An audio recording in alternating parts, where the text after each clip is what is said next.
This is Leslie Kane, and you're listening to That UFO Podcast. Hi everyone, and welcome back to That UFO Podcast. My name is Andy, and I have been fortunate to speak to many people on this podcast and hear them share some incredible experiences.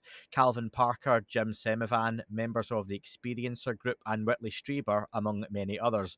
My guest today is a former United States Air Force medic in EMT.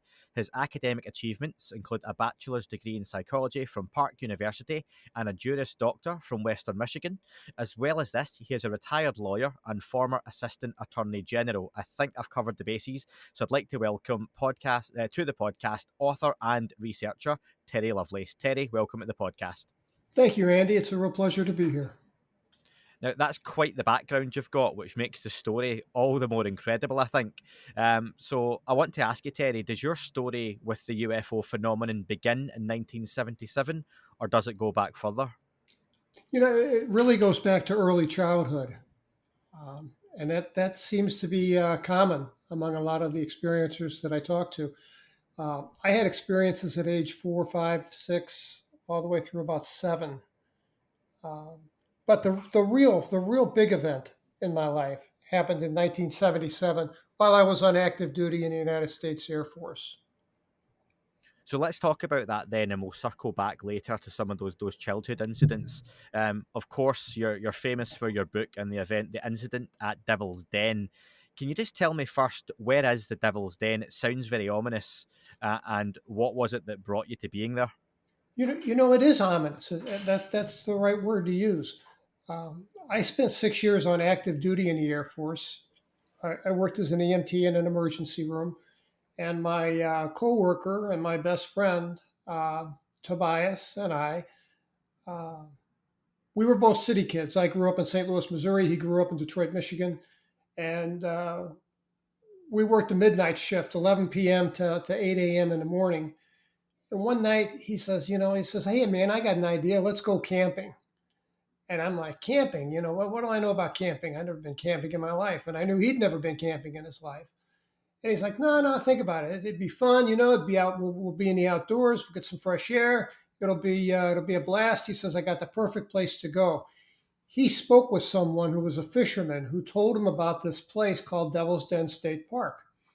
And real quick, I did some research on it when I wrote the book in 2017. And Devil's Den, because I wanted to find out, where did it get the name devil? How did that negative, that diabolic connotation get attached to this park? And I went back as far as I could go, and I found that there were 2 Native American tribes that owned the land. One owned half, the other owned the other half.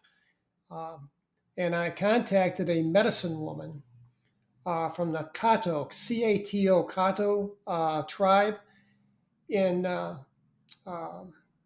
northwest Arkansas. I forget the name of the little town.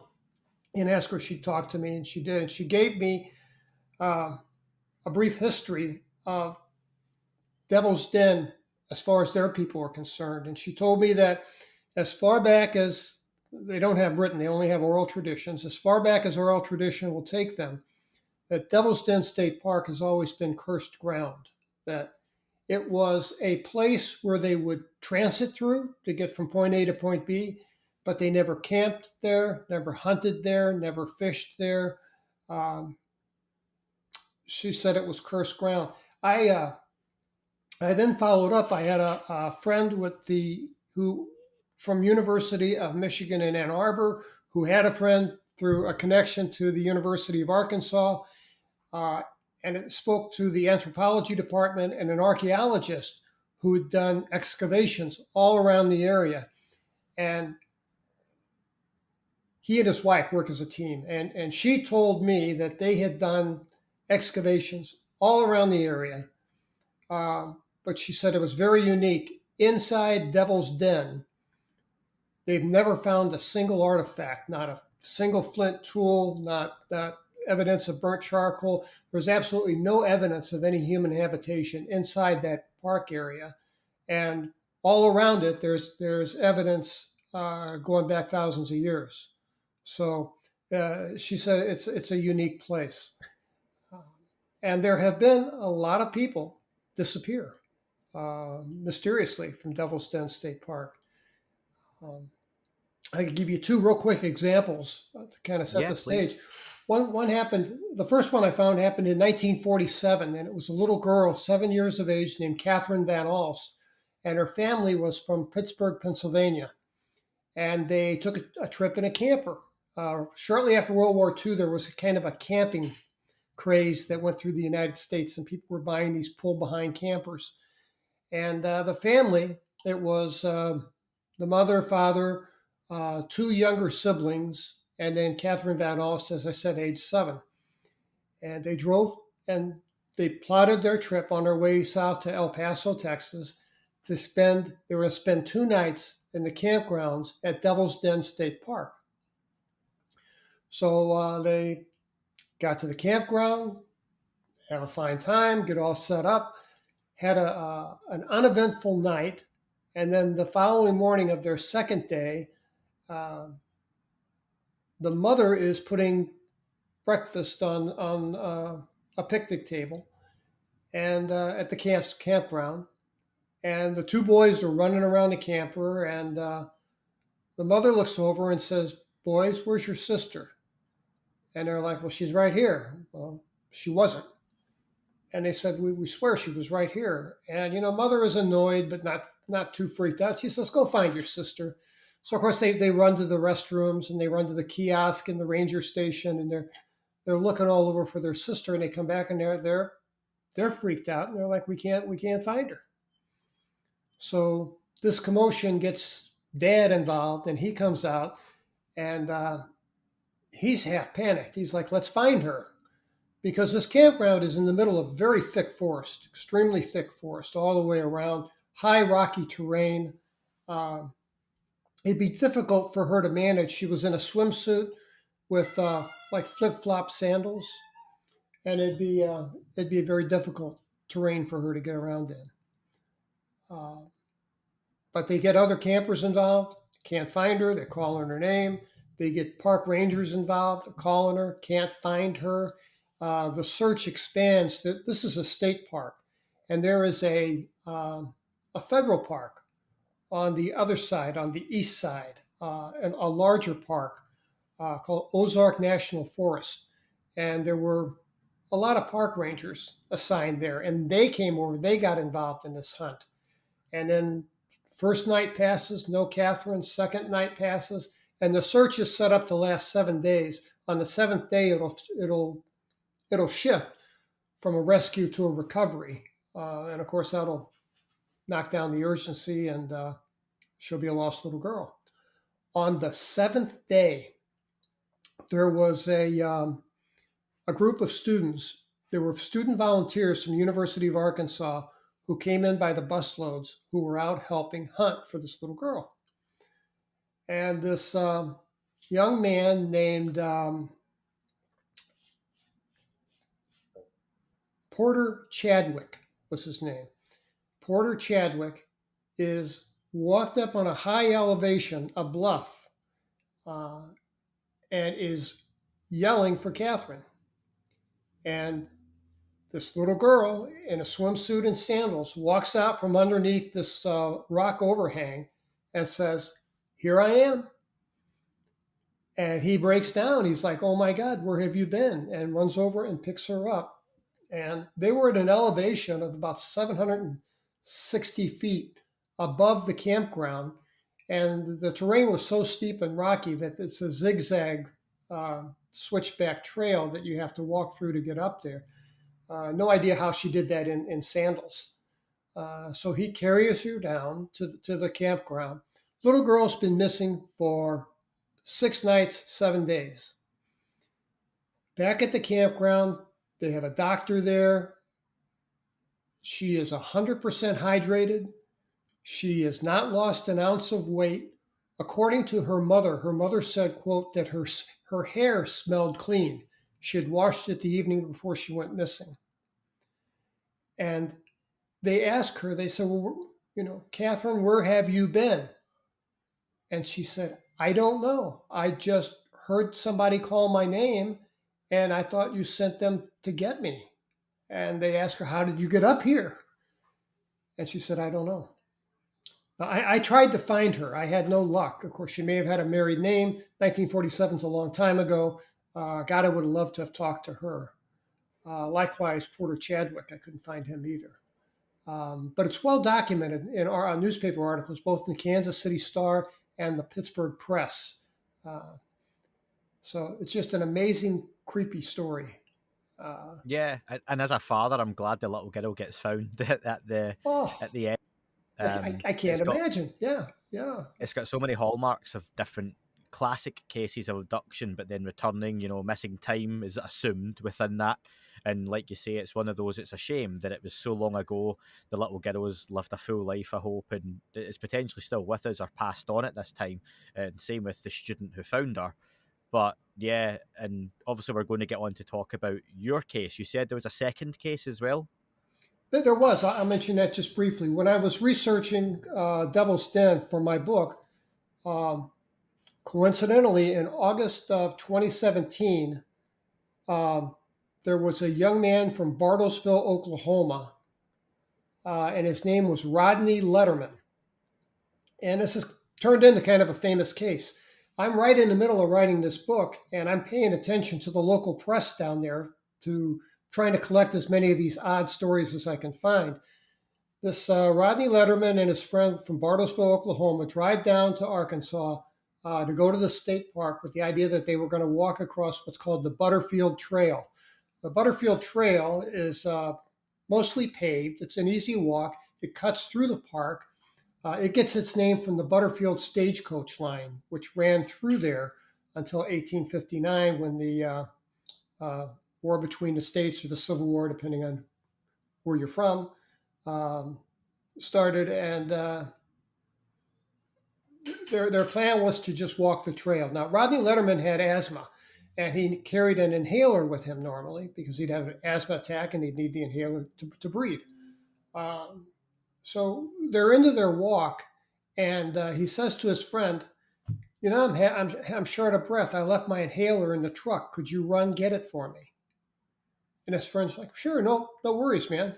Friend runs back to the parking lot, maybe a half mile, grabs Rodney's inhaler from the truck, runs back, gets back, and there's no Rodney Letterman. He's gone. His cell phone is lying on the ground. Now, I don't know about you, but my cell phone's either in front of me or it's in my pocket, but I wouldn't leave it on the ground. And just like with Catherine Van Alst, on either side of this trail, the terrain is rocky and rough, elevated, thick vegetation. So a guy having an asthma attack, might step off the trail for a few feet to relieve himself, but he's not physically capable of taking a hike. So curiously, the park rangers reacted immediately. They weren't like, oh, your friend's probably just on a walk, don't worry about it. There was none of that. They didn't minimize it. They took it very seriously, and they organized a search immediately. And just like Catherine Van Alst, I guess the standard is to run the search for 7 days.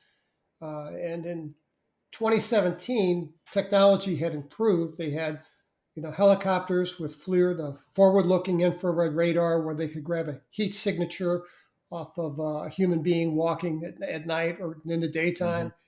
Mm-hmm. So they had a lot of resources, and they devoted all of their resources to finding Rodney Letterman.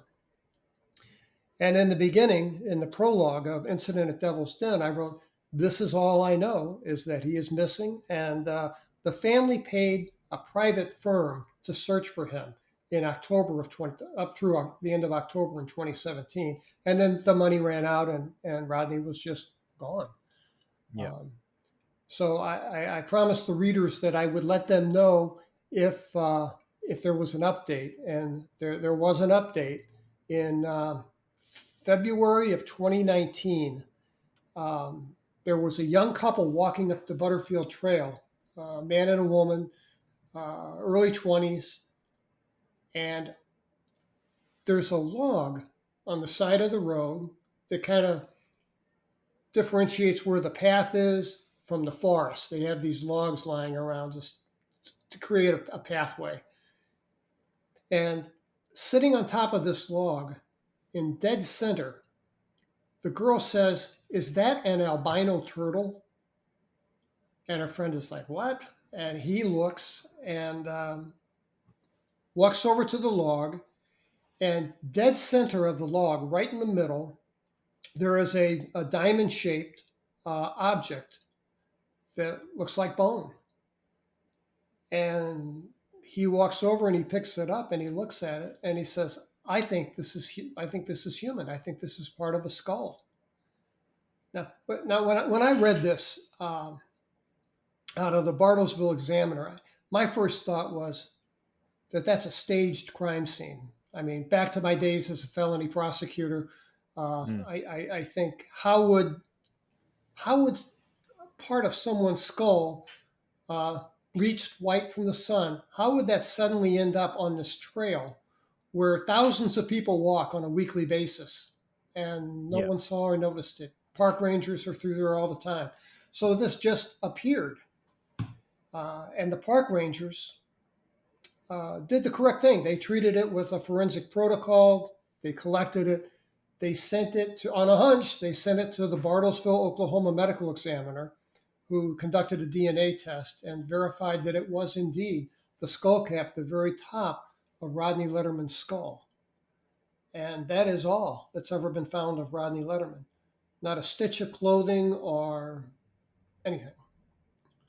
So just another example of the weirdness that goes on there. Oh, also while I'm writing the book in 2017, a young woman in her late 20s was in the park and came up missing, and they found her at the base of a 100-foot tall cliff. Young woman, little kids at home, and they called it a suicide. The medical examiner said it was a suicide. The mother claimed her daughter had not been depressed, didn't take any medication for depression. So there were, 2 deaths attributable to Devil's Den in the year 2017. So it's a strange some of place, those, spooky place. yeah. Are you familiar with David Paulides and his missing 411 work as well? Yeah, much of that. I've just watched the UFO Connection before Christmas again, just after, and I'd watched his missing 411, The Hunted, and so many again of those hallmarks: people missing, no clothing turning up, odd parts again showing up far later where they had already searched areas. Yes. And there's a lot of things there that are very difficult to attribute to a bear attack or some kind of wolf attack. It just doesn't always add up, does it? And obviously we're getting at, is there, and I hate to say this because we're dealing with a serious subject, and there's a mother and a son and children going missing, and many times these people don't return. And to then have a conversation about potential alien abduction, it's very difficult to have that, isn't it? And put that in there as a potential outcome when you're dealing with something so serious. But someone like yourself knows all too well the subject of alien abduction is itself a serious one. I spoke with David Paulides, and in his Missing 411 series, the 4th book in the series is entitled The Devil is in the Details. And that's a really interesting read because David Paulides is a data-driven kind of guy, kind of like myself in some ways. And he's big on demographics and statistics. And he found that parks and nature preserves and open area under the purview of the Bureau of Land Management, managed by the U.S. government, but not really. These kind of places, if they have the name devil, diablo, some type of reference to the devil in the name, seem to have a much higher occurrence of people going missing. And there's a Devil's Pond, Devil's Tower, Devil's Cave. The name is there's literally hundreds of iterations of the name Devil. But yeah, I thought that was fascinating research to find that out. What's the connection? Who knows? Maybe coincidental. I don't know. As far as the UFO connection goes, obviously I have my thoughts on that, and my convictions are pretty strong. David Paulides, in private, will allude to that, but I don't think he wants to come out and make that statement that that's a real possibility. And I think he's concerned, and it's probably a legitimate concern because he's a data-driven guy. He likes proof. He likes empirical proof. Yeah. And obviously no one has that yet. And but it's a strange place. Weird stuff happens there. Well, when you say that there's that lack of proof, living that experience for you is obviously all the proof you need, and that's what obviously you're best known for as well. And I think you've set it up incredibly well, because those are a couple of fascinating cases of a very strange area. And again, you have potentially, or goes without saying, the most famous one of all. If you want to get us back to 1977, let's Yes, talk through your own experience, Terry, at Devil's Den. yes. Let me. We we planned we planned a 4-day weekend. We got it cleared with our employer, the Air Force, and we left. We were both stationed at Whiteman Air Force Base. It's still there. It's in western Missouri. And we drove 6.5 hours south to the Missouri-Arkansas border.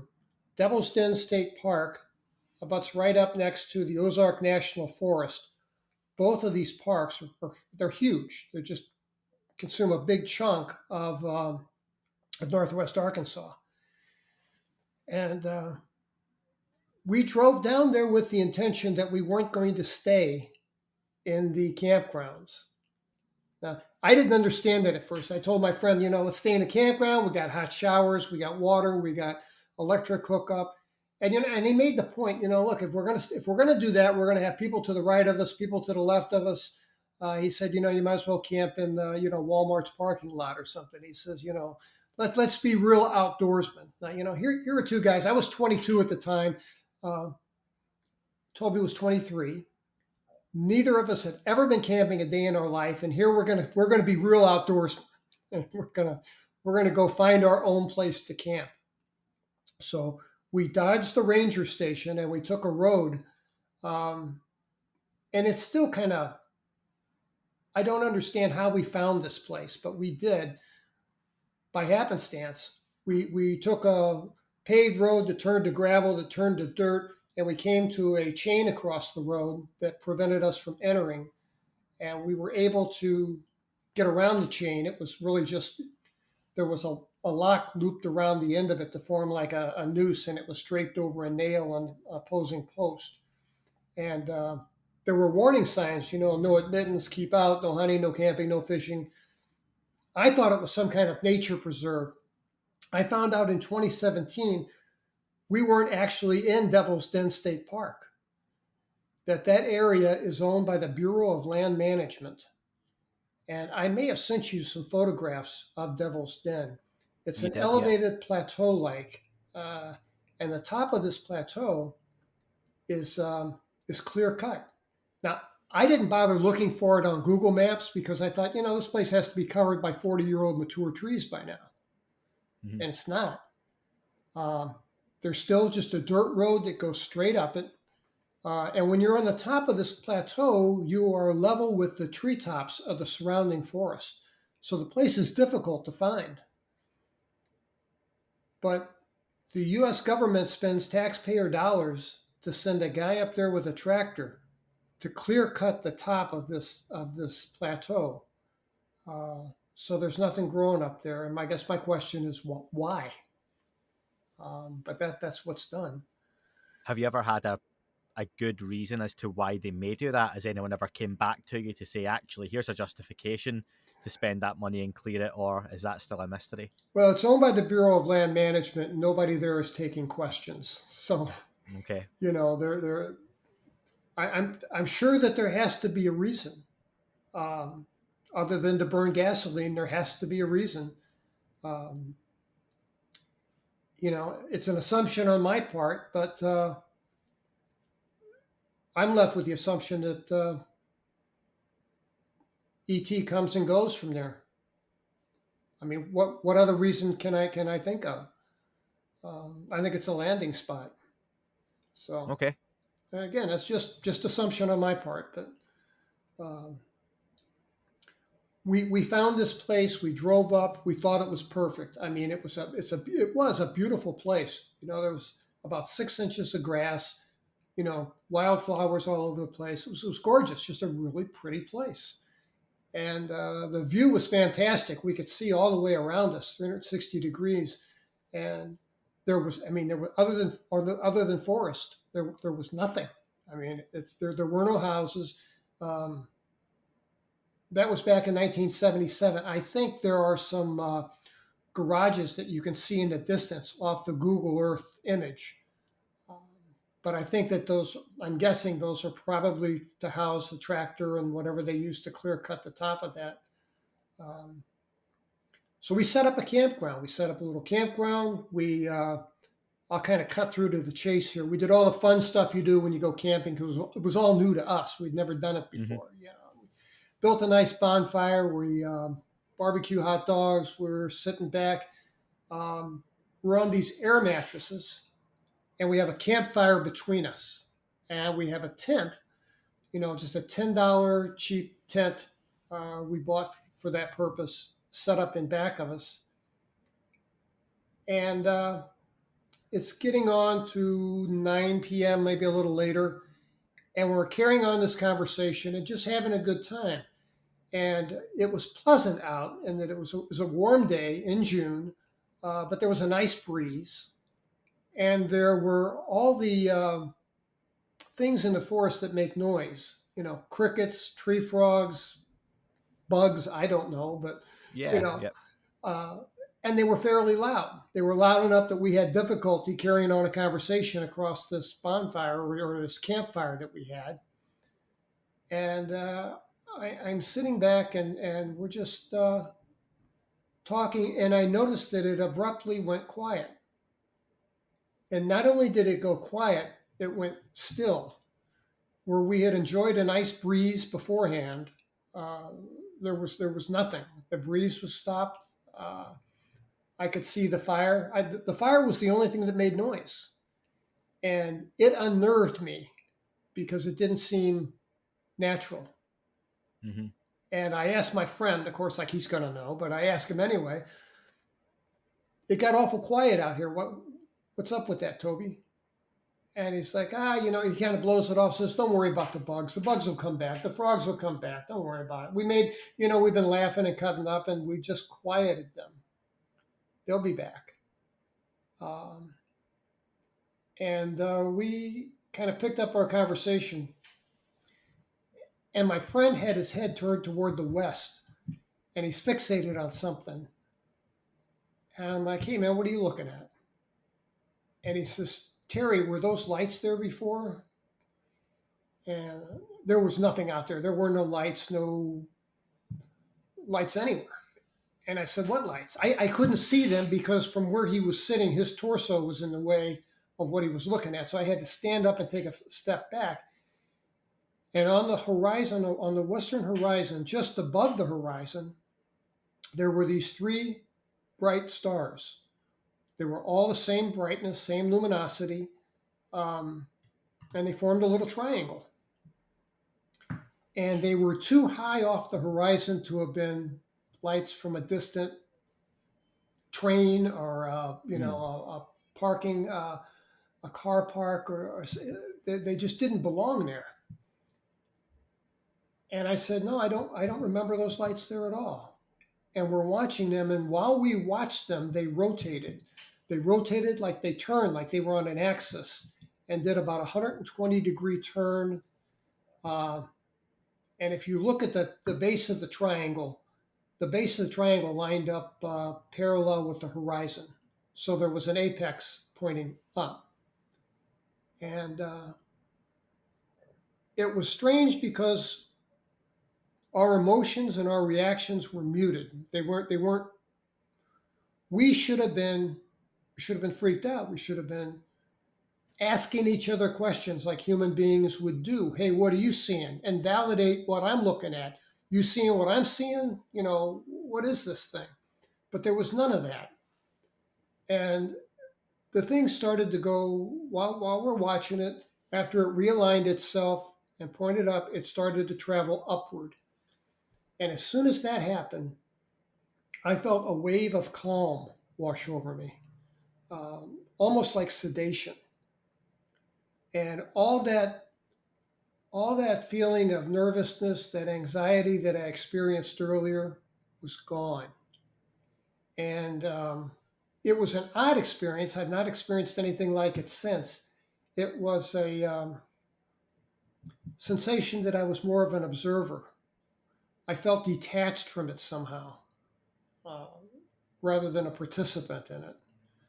I know I that wanted sounds to ask. odd, but that's the No, best way no, that I can explain it. that's exactly what I was going to ask you. Do you feel the triangle at this point was aware of you and your friend, or again was it just that you were observing and it was something that was happening elsewhere, and you weren't anything to do with it?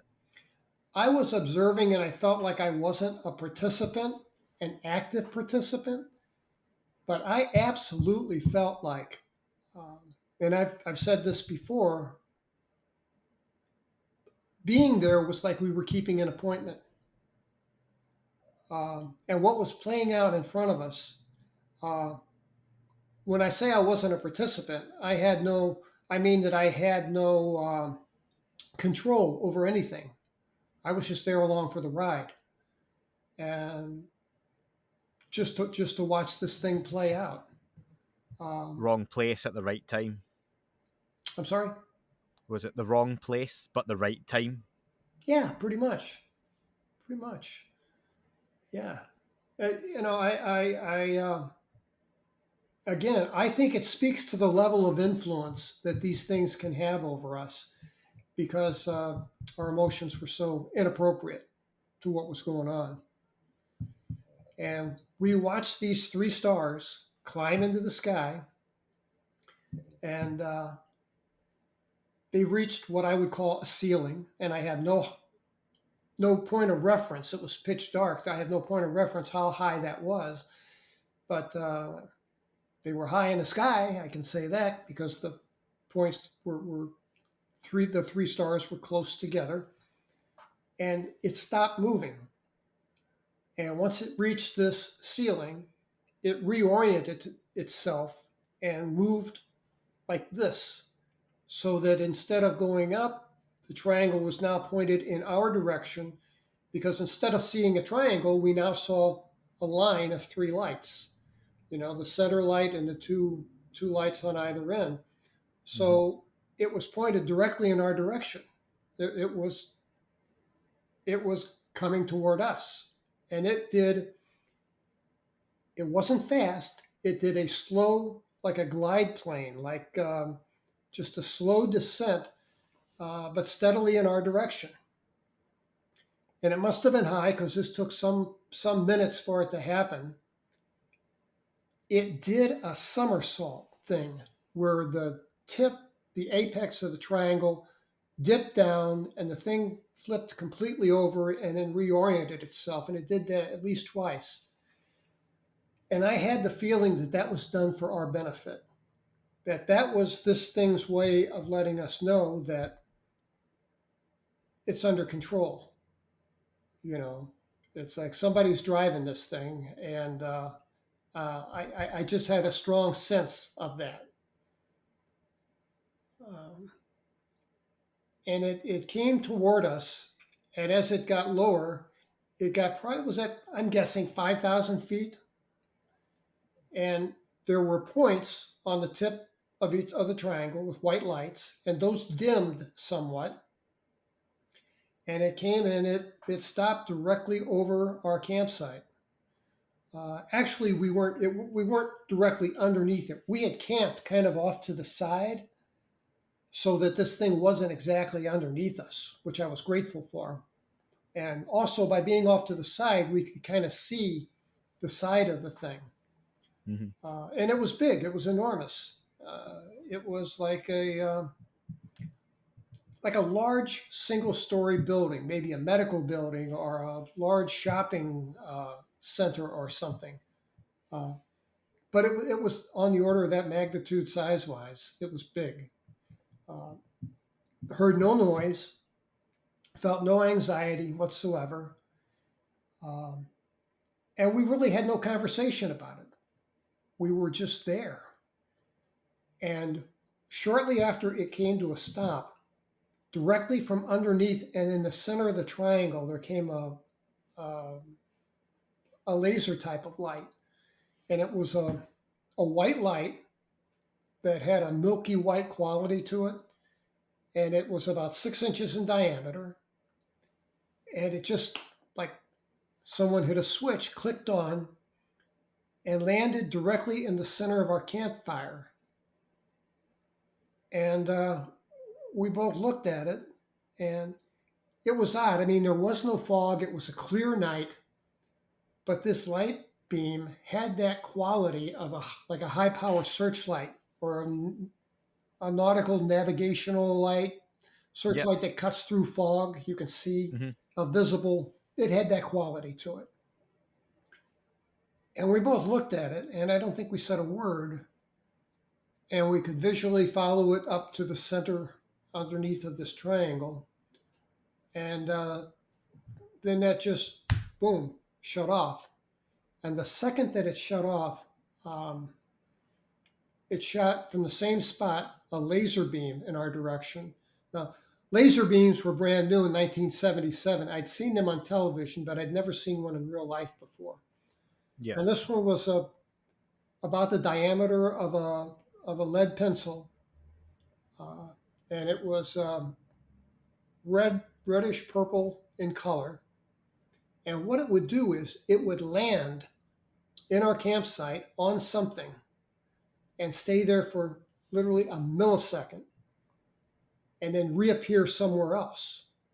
So it struck my car, it struck our tent, it struck me at least 3 times in my chest, never felt a thing. It hit my friend, our campfire, it hit his backpack, all the things that we brought with us that really didn't belong up there until we brought them. It focused on those. And I had the idea this thing's checking us out. And that's all I could think of it was doing, because it was just, and it was I that gave this illusion that it was dancing all over the campsite. My friend, it struck him several times. He would later admit he never felt a thing either. So that shut off after, time is difficult to estimate. It seemed like about 90 seconds, could have been 30, could have been 120, but in that range is how long this event lasted. And as soon as that light shut off, now remember I said earlier when we first saw this thing, I felt that wave of sedation, of calm wash over me. I felt that sedation transition to sleepy. And because there's a distinct difference between the two. And I mean, I was, in good shape, 22 years old. I had no reason to be sleepy. I was used to working a night shift. No big deal. I should not have been sleepy. But all I wanted to do was go in a tent, lay down, and go to sleep. That's all I wanted to do. And my friend had the same idea. And he stood up and he said, "Show's over." And that's I think the only 2 words that we exchanged during this encounter. He picked up his air mattress and he went over to the tent and threw it in and climbed in on top of it and fell down and just was out like that. And then as soon as he was situated, a small tent, as soon as he was situated, I threw my air mattress in on the left side. I climbed in and fell on top of the mattress. And my last thought before I passed out was that Toby had been wrong, because the crickets, the tree frogs never did return. It was still dead quiet, and I was out. I didn't bother to take off my shirt, my boots, anything. I just fell on top of the air mattress, and I was out. Some time passed. I had no recollection of having any dreams. It just almost like being under medical anesthesia, where you just close your eyes, you wake up, there's nothing in between.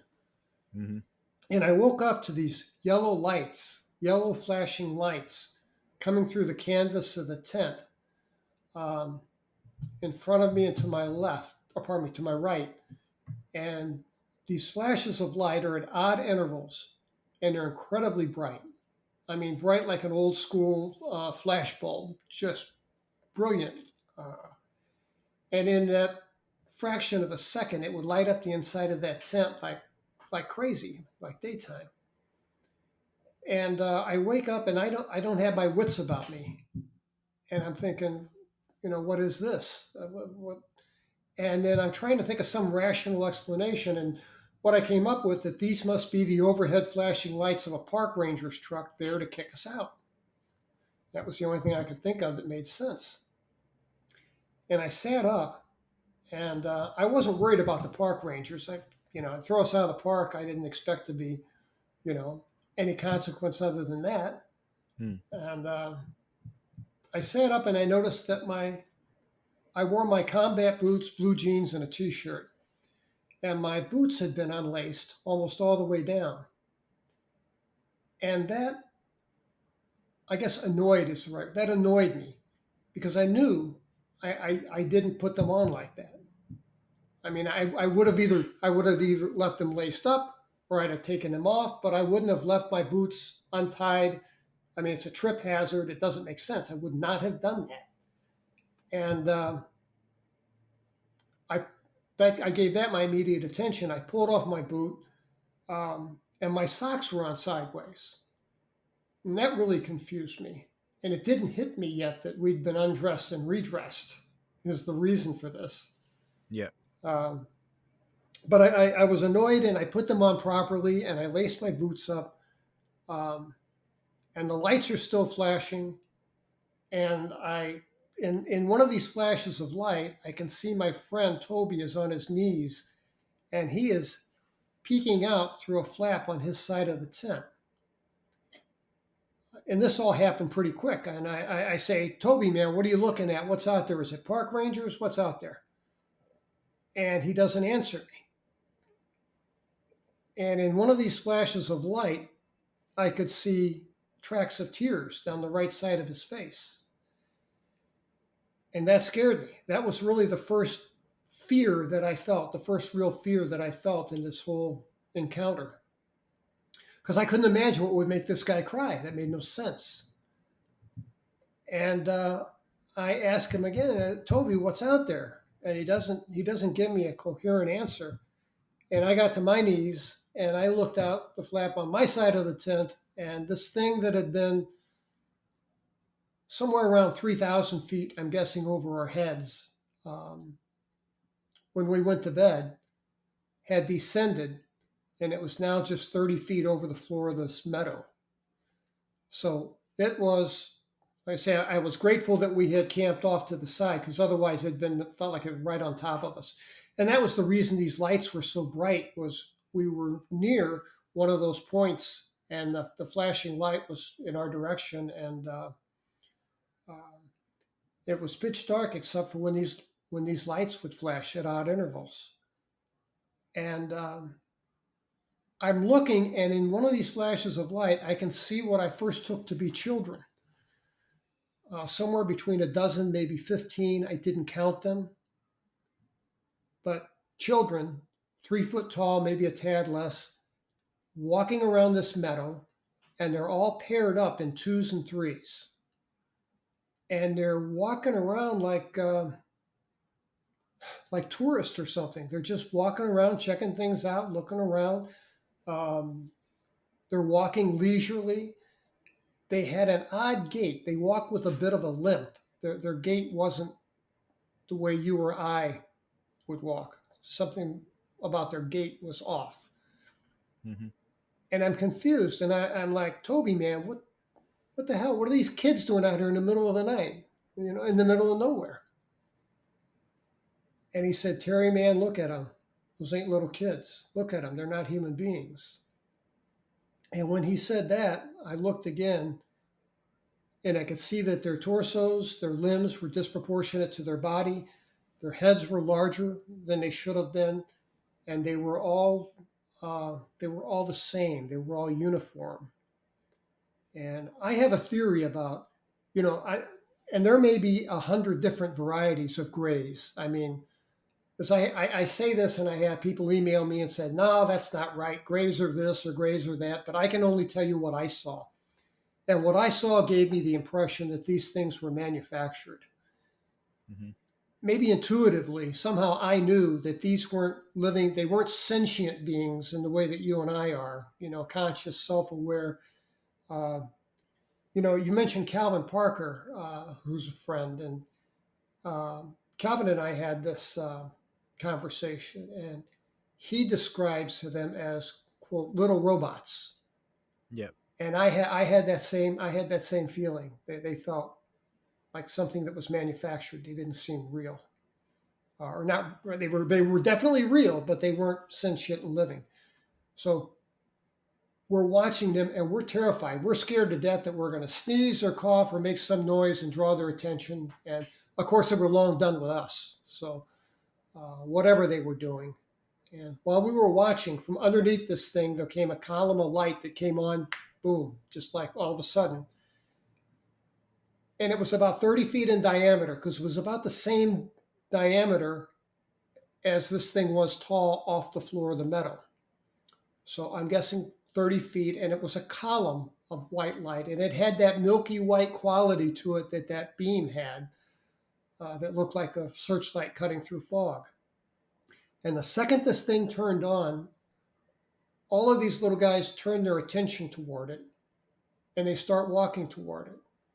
And they're not rushed, they're not in a hurry, they're taking their time, but they're making their way toward this light. And they're kind of forming up a queue, and the first two step into the light, and over the course of about 30 seconds, maybe a little less, they would pixelate out. There was the original Star Trek series, which I'm sure aired in Britain.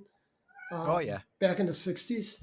And there was a thing they called the transporter. So I'm not a sci-fi fan at all. The transporter, yeah, I remember. That's it. And they would stand on this little platform and they would just pixelate out. And that's what these things did. They stood, they pixelated out, and they were gone. And as soon as they vanished, then the next two or three would step into the light. And in that order, eventually the last couple pixelate out and they're gone.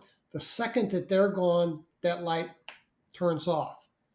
And when it turned off, the lights on the points of the triangle changed intensity. And they went from being multicolored to just white. And this thing lifted off, and it didn't lift off like a rocket ship. It lifted off like a hot air balloon. It just kind of rose. And I have a hand-drawn picture of it that I should have sent you and didn't. I failed to. It's at terrylovelace.com. I have a hand-drawn picture that I drew kind of contemporaneous with the event.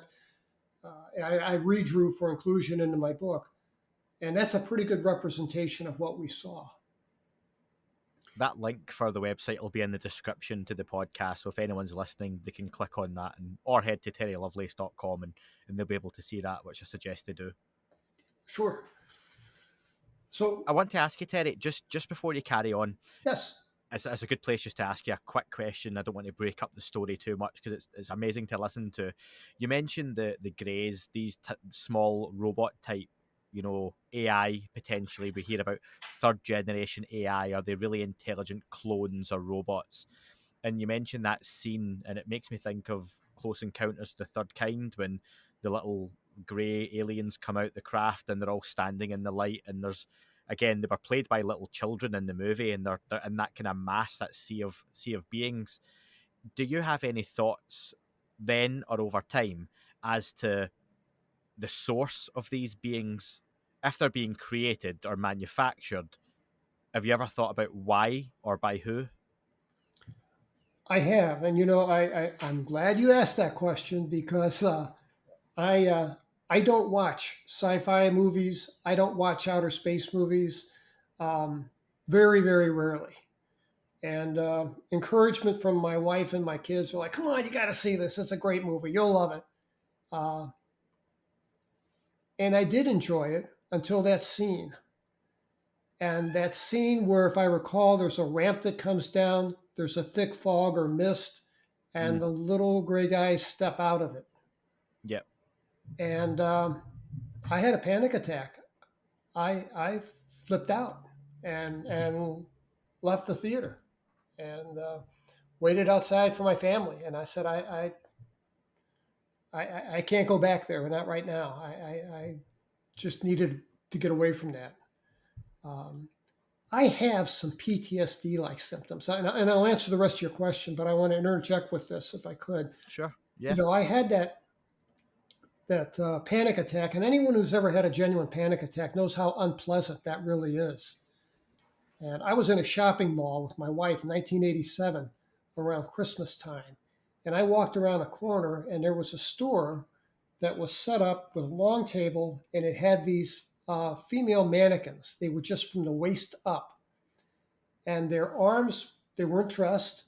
They had heads, but there was no hair. There were no facial features, and just arms extended. And I, walking through the mall, turned around and I looked at this, and something about, there were 4 mannequins set up on that table. These mannequins, I flipped out. I absolutely flipped out, and had nightmares about mannequins for weeks. Also, and lastly, and I'll get back to answering your question, I can't cut across an open field. Now, I'll walk a mile and a half to get around it, but I can't walk out in open spaces because I feel vulnerable. And I have some other PTS-like symptoms that, from people that I've talked to, I'm not alone. This is pretty common stuff. And your question was, did I have a feeling or an intuition about where these things come from? Yeah, either at the time, which may be difficult, or since then, a source, a creator. Yeah, I had that sense that they were, like I said, that they were manufactured, and that they were manufactured by whatever it is that manufactured this craft. Because this thing that I'm looking at, it was a nuts and bolts put together kind of thing. And I've been through this in my mind many times over 45 years. And this thing had to be put together in a factory by beings that, went to work in some factory, that probably had job. This was their job, and got a paycheck, and went home at the end of the day, had their own families, just not human and not from here. Because whatever I saw, I don't think originated on this planet. And I saw some other things too that left me with that impression. They weren't from here. What else gave you that impression? I don't have, and never have had, a clear linear memory of what happened to us inside that ship, but I have flashes. I have bits and pieces of memory, and I can run through a couple of those for you, because I say there aren't that many, because I don't have that many memories. Is that relevant now? Do you remember that from that moment? I don't want to take you out the story in the chronological order you're telling it, but at the point the object's gone, did you still remember what had happened at that point, or did that come later? Both. Immediately after the event, I recalled some things. There were some things that were a little more frightening that came back in the form, and I think they're genuine memories. I don't think these are they're not dreams. They're genuine memories. Mm-hmm. So a little bit of both. I remember immediately. I remembered that I was conscious of being inside this thing, and the curious thing is, I don't know if they took us someplace else, or if we were just inside the ship. And the reason I question that is because the interior of the ship was way bigger than the thing we were looking at. The thing we were looking at was big. But like if I'm comparing this thing to a medical building from the outside, while we were inside it, if that's where we were, I don't know. It was more like a stadium kind of big. Sure. So it was incredibly bright inside. It was just lit up like crazy. And both of us had burns to the cornea of our eyes. They're called flash burns. It's like a welder would get if they didn't wear that mask with the tinted glass to protect their eyes. So this place was insanely lit. I opened my eyes. They had undressed us. I had my boots and my clothing in my hands like this. And I could sense that Toby was next to me to my left. And the only thing I can move is my eyeballs. I can roll my eyes and I can look, but I can't see what's behind me. I can't turn my head to the left or to the right. So that's my field of vision. It's just what I can see by moving my eyes. And I was paralyzed otherwise. And we talked about Calvin Parker. I think Calvin had the same experience, where the only thing he could move was his eyes. And while I remember taking in that this place was huge, the little gray guys were running all over the place. And when I say running all over the place, I mean they were moving with intent, with purpose.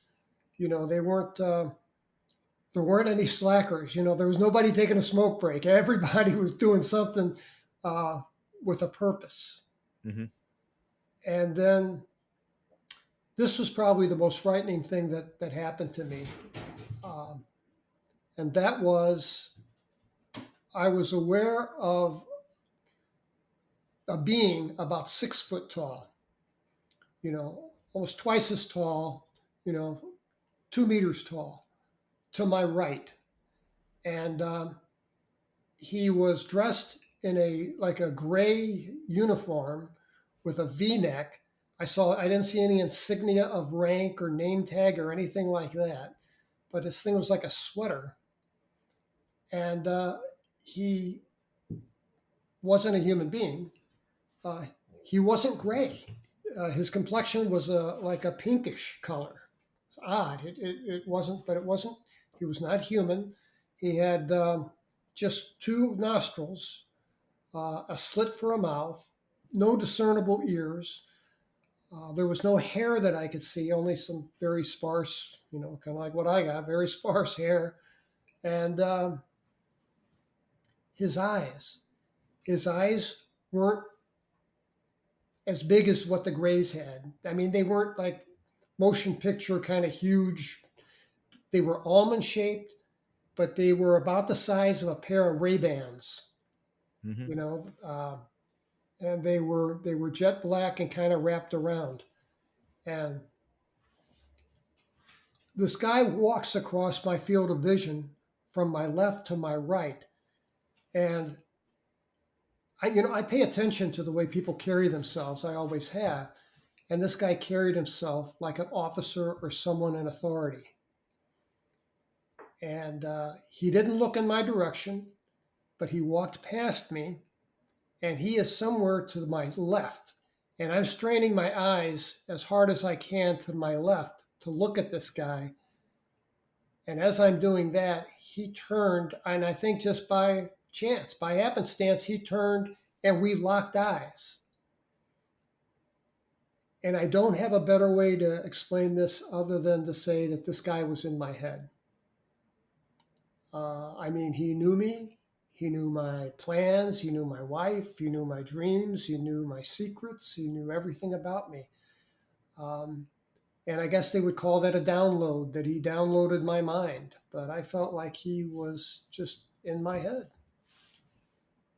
And what I got back from those eyes was just intellect.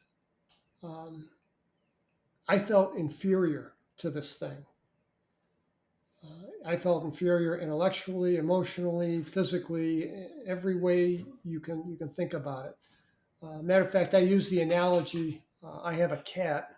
who is being kind of difficult right now. I have a That's all cat right. who will come over, and I'll pet her, and she'll look at me, with those eyes, and um, she knows that I'm the food provider, and in Hmm. that regard, as much as a cat can, I'm the alpha in the equation, and I think she knows that, and we each have our respective roles. And when I saw this guy, I felt like I was the cat in the equation. I felt that inferior as a human being. Um, and that was frightening because I had never considered that there were other sentient beings out there that weren't our equals. They were above us, and that was an epiphany. That was a frightening epiphany. So Were you still feeling fear at this point? What was the you've had the sedation, the sleepiness, the fear. Now you've got this memory of being on board, and this other entity locks eyes. Do you remember feeling scared? Did you feel drained? you're asking about my level of fear, if I'm Yeah. understanding. Do you remember? Was there still a feeling of sedation at this point, Oh or no, no, no. Unfortunately, the sedation was all gone. I would have loved to have had some sedation. I was absolutely terrified. I absolutely was the most afraid I'd ever been in my life. Uh, I didn't know their intention. Had they given me some slight bit of intention, like, you know, relax, you're here, we're just doing some studying, we'll be done with you shortly and we'll get you on your way. And who knows, they may have told me that, and I just have no memory of it. But at the time I saw this guy walk across my field of vision, I had no idea what I was there for. I had no idea if they were going to dissect us, eat us. I had no idea what was going on. So I was absolutely terrified.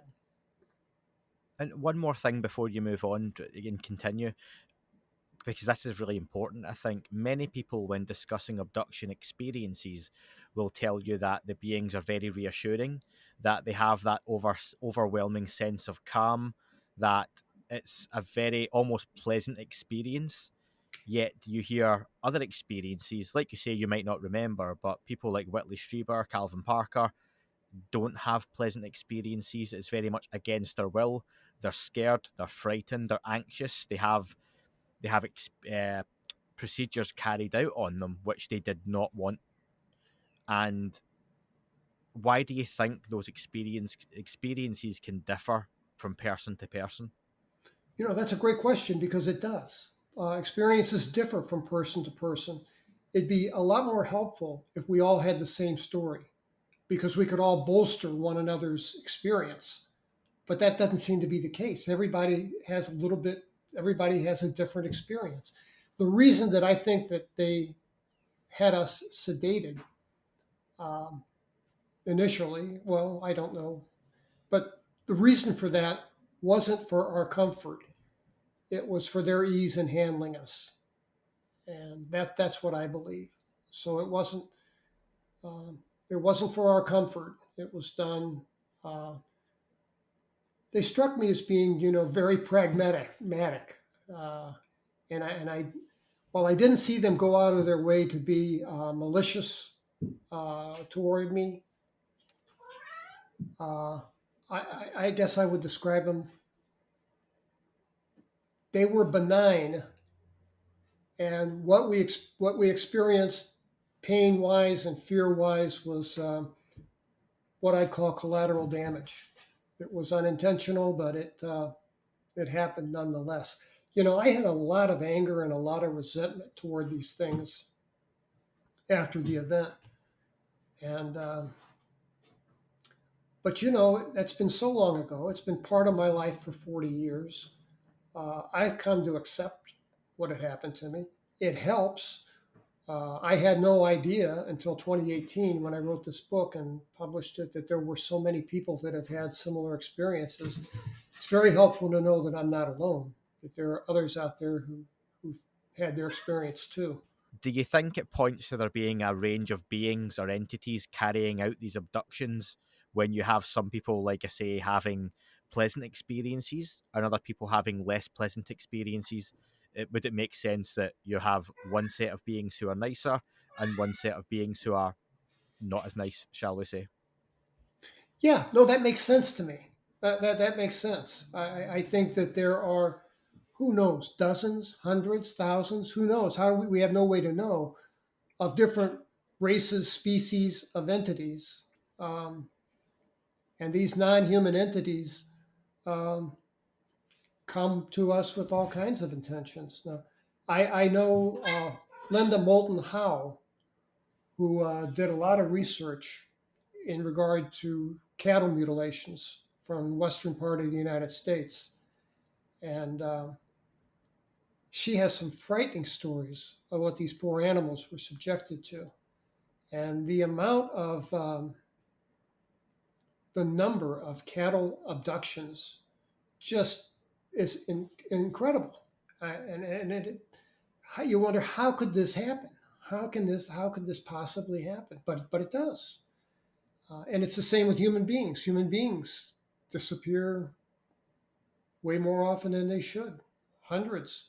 There are lots of people like Rodney Letterman go out for a walk in a state or national forest, and they're just gone. And our government keeps those numbers secret, as David Paulides will tell you.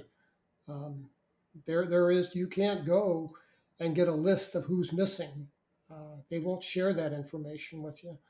And if you try to file a Freedom of Information Act and get information, they will say, sure, we can help you out, but there's going to be a bill for that.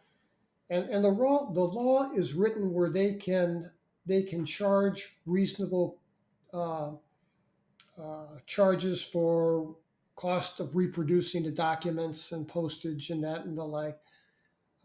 But they came back and told David Paulides, yeah, we can send you the file. It'd be about $17,000. And just, did everything they did to kind of go through looking like they're trying to comply, but there was no genuine compliance there whatsoever. So somebody at some level knows what's going on.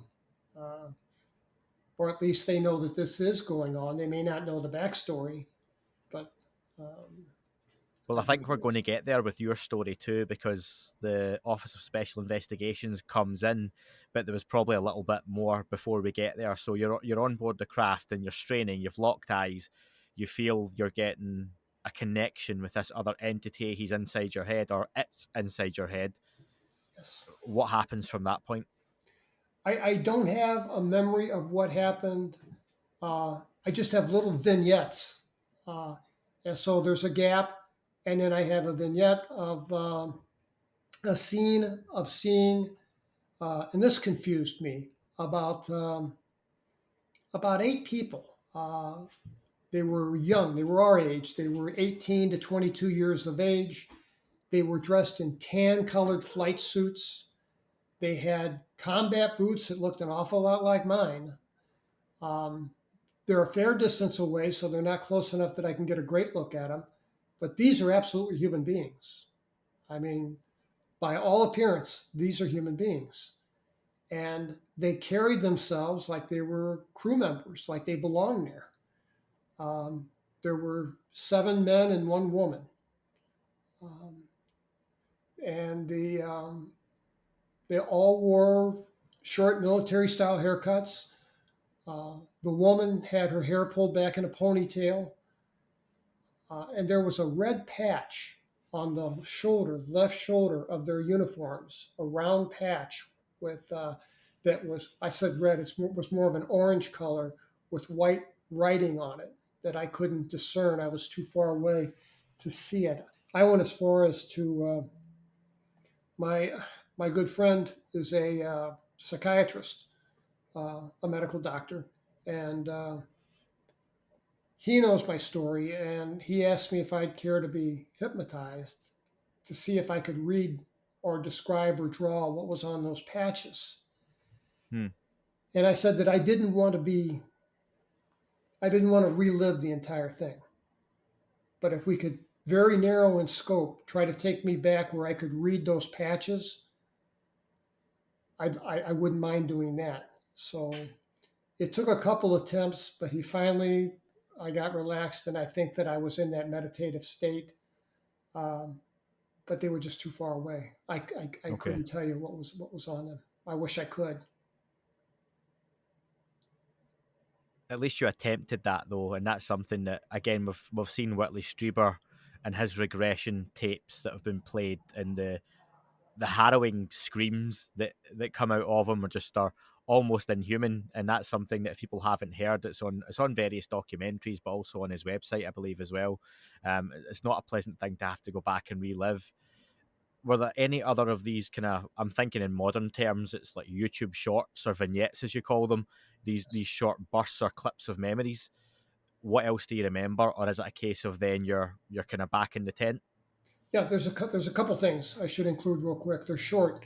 Um, I forgot to mention that while I was holding on to my clothing before this person walked or this entity walked past me and got my attention. I'm holding on, I'm looking around, and there were on my left, there were a row of flying disc, uh, metallic aluminum like disc, lined up like, like airplanes on a underneath a carrier, in a hangar. They were lined up, and there were these huge garage door looking things that I guess that they used to go and come. Uh, the other thing that I saw where there were multiple levels, this thing was very high. I could not see the ceiling because I could not tip my head back, but there were multiple levels of rails all around this thing. So it was huge. It was enormous. I saw a vehicle that looked like a golf cart that had no wheels. I could see no visible way for it to move, but it moved, and it was carrying some gray guys in it, and they were just moving along. It didn't make any noise. Um, to my right, I saw, I don't know how many there were because I could only see the first row, maybe a dozen human beings like us, only these were a mix of men, women, and children. And I have no idea who they were or how they got there. Uh, and my first thought was, I'm glad I'm not part of their party. I'm glad we were segregated off to the side. Uh, these people were in distress. They were paralyzed, but they were in distress. Their eyes were all moving all over the place because they're trying to drink in their surroundings just like I was, and they're all crying. Every single one of them is crying. I was probably crying. But these people looked like they were in distress. And I don't know, there could have been 100 people in queue in back of them, or it could have just been the dozen or so that I could see. I have no idea how many people there were. But I know this, those people must have been there when they took us on board. And I don't know where those people came from, and I don't know where they went. But when this thing left, they went with them. Um, and that's troubled me to this day, is I guess survivor guilt or whatever. And I just wonder what happened to those people. So Have you ever heard a case where someone has had an abduction, and I wonder even yourself, where they've then heard of someone else being abducted on the same date? The same place wouldn't necessarily matter, because that could have been a family from Brazil, or God, I'm just Japan, somewhere else on the planet, and you just happen to be on the same craft as them, which then in a later time you meet, and yeah, we were abducted on the same date, same time. I Anything think like that that's right. happened? I think that's right. You know what I did was, in the back of Incident at Devil's Den, I put my email address, Terry Lovelace at yahoo.com. You want to email me? I return all my emails. Um, I ask if you've had an experience and you want to share it, write to me. And I've had now over 4,000 people write to me sharing their experience. And I did a spreadsheet looking for commonalities. And a couple of the commonalities that I noticed was You mentioned families being abducted. I had a lot of people write to me and say, we were, one of the ones that sticks out is a family that was on vacation. They're in a car park. They're either going or coming. And they recall seeing a thing in the sky. They recall seeing a silver disc in the sky. And it was parked, and they were all just kind of like, look at that. And then it's gone. But time had passed because it was just getting dusk, and then suddenly it was nighttime. And they all went back to their room, and they went right to sleep. And whatever happened to all of them. I think there were 6 in total. But this was very common. I had people tell me that in these abductions, just like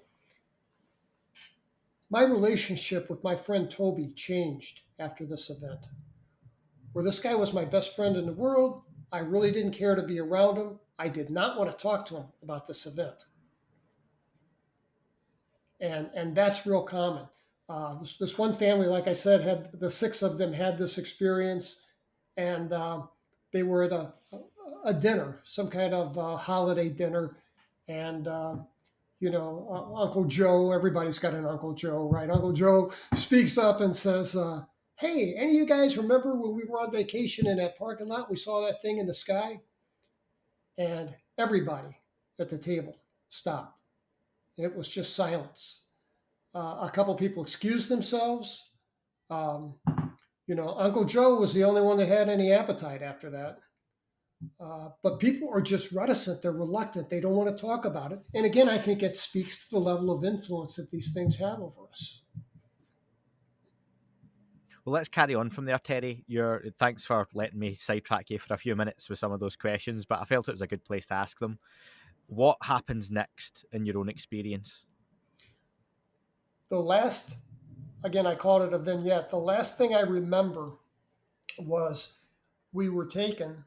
The little gray guys came and they took Toby. One of them took his belongings, clothing and shoes. Boots. I don't know what they did with them, but took them from him. And then they rolled him like it was like he had, skates on or something. They rolled him across the flooring, and he went somewhere down a hallway. And some while later, I heard him scream, and I recognized his voice, and he said, "No, no, no, no," and then he screamed.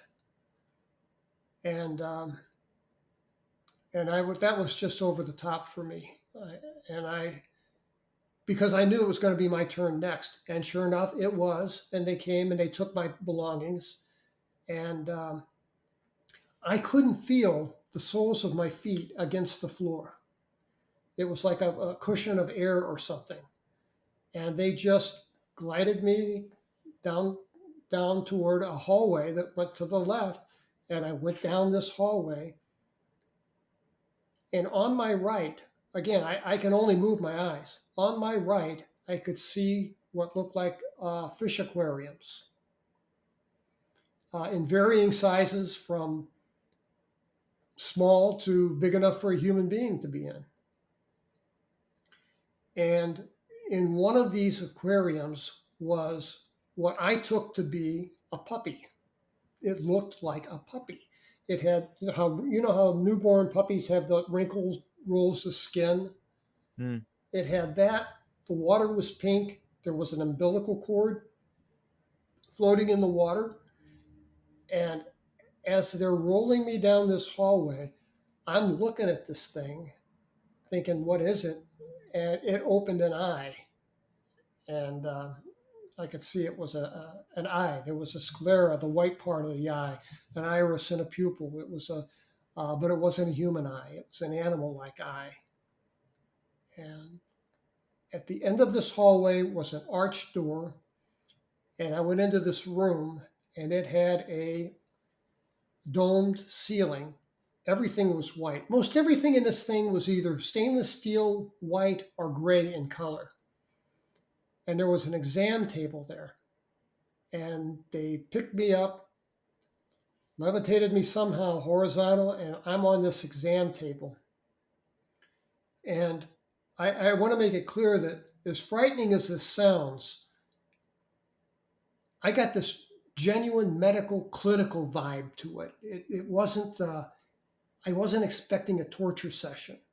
Mm-hmm. Like I say, there was some kind of medical, clinical, sterile, uh, procedural vibe to it that, you know, I think if I could have gotten them to answer my questions, I think they'd say, just doing my job, man. I mean, it had that Yeah, kind of it feel was to it. professional. It was skilled. Yeah. Yes, yes. And they, whatever they did something to my lower back, and it hurt a lot. And through clenched teeth, because I can't open my mouth, I'm screaming.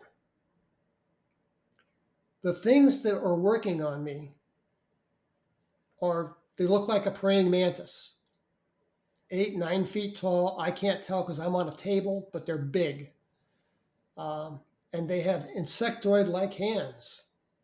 And they have digits that come off their arms, and they're manipulating multiple stainless steel objects.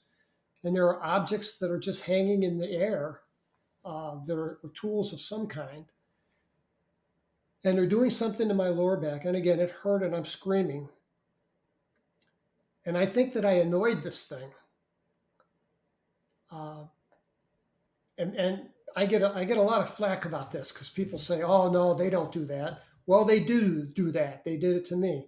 This insectoid thing that had a large triangular shaped head with a multi-lensed, multifaceted eyes turned its head toward me, and it spoke to me telepathically, and I heard it in my head, and it said, "Why are you screaming? Stop screaming. You know we don't hurt you. You know we take you back. Now stop screaming." And he reached over and tapped me on the forehead with the green digit, and I was out. I don't know why they couldn't have done that to start with, Yeah. but they didn't. And then the final memory that I had was I'm semi-conscious. I'm aware that Toby is to my side. We're in the grass. We're in the field somewhere. And I had the thought they screwed up. They should have put us back in our tent. And I no sooner had that thought than little gray guys came and they picked us up, and I lost consciousness again, and they threw us back in the tent. And then my next memory from that was waking up to the flashing lights, and that kind of brings us full circle. So, from this point, the abduction experience is ended. Is it now? Is it morning? Is a light coming up yet? And it's you and Toby awake? We both wore wind-up mechanical watches. As EMTs, we needed it to take a pulse or measure respirations. It was kind of integral to the job.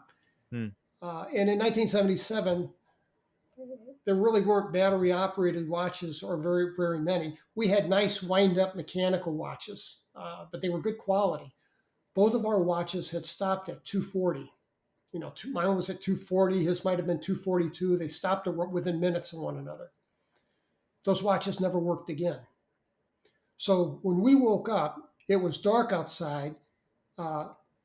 We were able to figure out later on that it was right before dawn because it wasn't that long that the sun came up.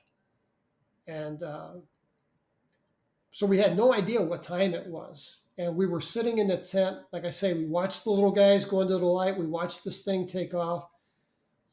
Again, scared to death they're going to come back.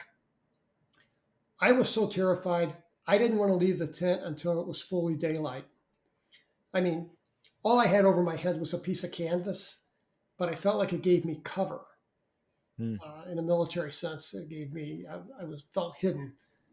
And I didn't want to be exposed. I think that's where that dread that I have of being in open spaces, I think that's where that comes from. And my friend Toby's like, "No, man, let's go now. Let's get out of here."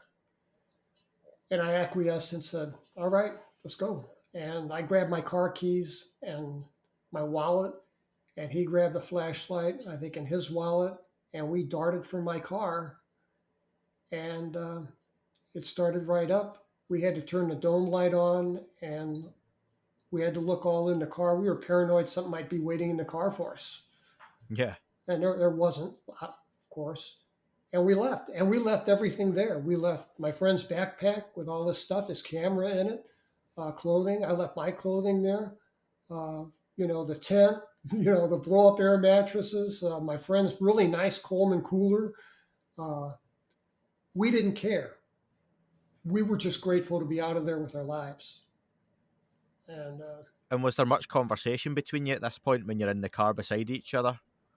It's a great question because it's weird. What's weird is that there was minimal conversation because I needed my friends to. He had an excellent, unerring sense of direction. I have none.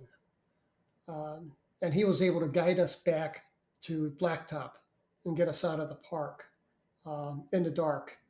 And I don't know how he did that, but he managed that. All I could see on either side of us were just trees, but he knew where to turn. And we were both hurting. The sun came up shortly thereafter, and we were very photophobic. We had those burns to the cornea of our eye, I think, from being inside this thing. And our eyes hurt, and we had body aches all over. We both had high fevers. We were just sick,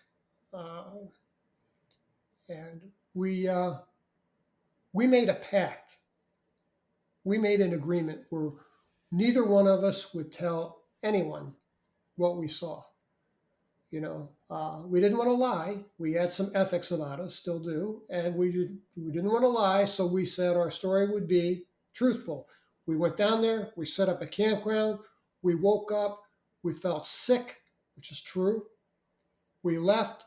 We left everything there because we didn't care. We felt ill, and we just wanted to go back home. So that was the story that we told, and never admitted that we saw anything. How do we then get to the point where the Office of Special Investigation are involved? And again, from there, it's not the most pleasant experience, is it? That was, I spent 3 nights in the hospital, and they separated us. Toby and I could have no contact with one another. There's a guy named Robert Hastings who wrote a famous book called UFOs and Nukes. Yeah. And Robert's a friend of mine, and he tells me that that's absolutely common.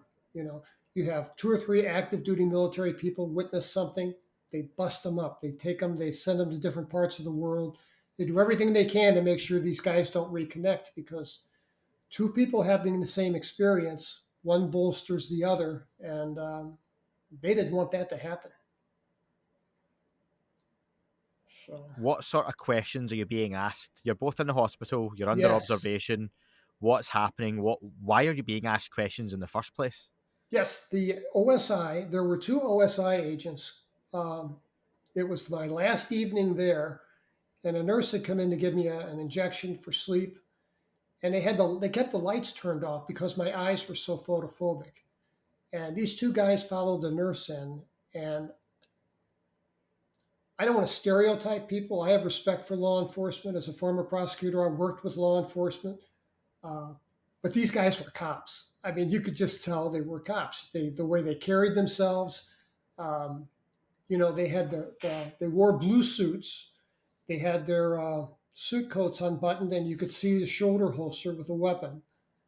And one was about 50 years of age, one was about 30. And they came in and just intimidated me to no end. And the one guy had a Southern accent, much like Calvin Parker. And he said he wanted to know, he said, the park rangers found your little campsite, and it looks like you boys were set up to go back. What were you doing down there? I said, sir, we just went down there, we went camping, and we woke up, we were sick, and we came home. And he says, and you left all your stuff? I said, yes, sir, that's right. We left all our stuff. We didn't care about it. And he says, you know what I think? He says, I think you boys might have a little marijuana plot growing down there. Is that what this is all about? That's kind of comical today. But I got to tell you, 1977 to be on active duty, that would have been a dishonorable discharge Yeah. and probably some jail time in Leavenworth Penitentiary. It Okay. was that big a deal. So that scared me. They had me thoroughly intimidated. Um, and they kind of offhand asked, "Did you see anything unusual when you was down there?" No, sir. No, sir. Um, then I had a second interaction with the OSI, and that happened 6, maybe 8 weeks afterward. Toby had already PCS'd. He'd already been shipped out to Japan. And they summoned me to the OSI headquarters, and they took me into an interrogation room, and they hypnotized me, and they gave me a drug. The drug they gave me was called sodium amytal. It's a short-acting hypnotic. OSI used it on hundreds of people back in the 60s and 70s. And it's like sodium pentothal. It'll put you in a weird place. Now, I knew that I couldn't be hypnotized against my will. I felt confident of that. So, but I also knew that they wouldn't allow me to resist. So I covertly resisted the hypnosis. The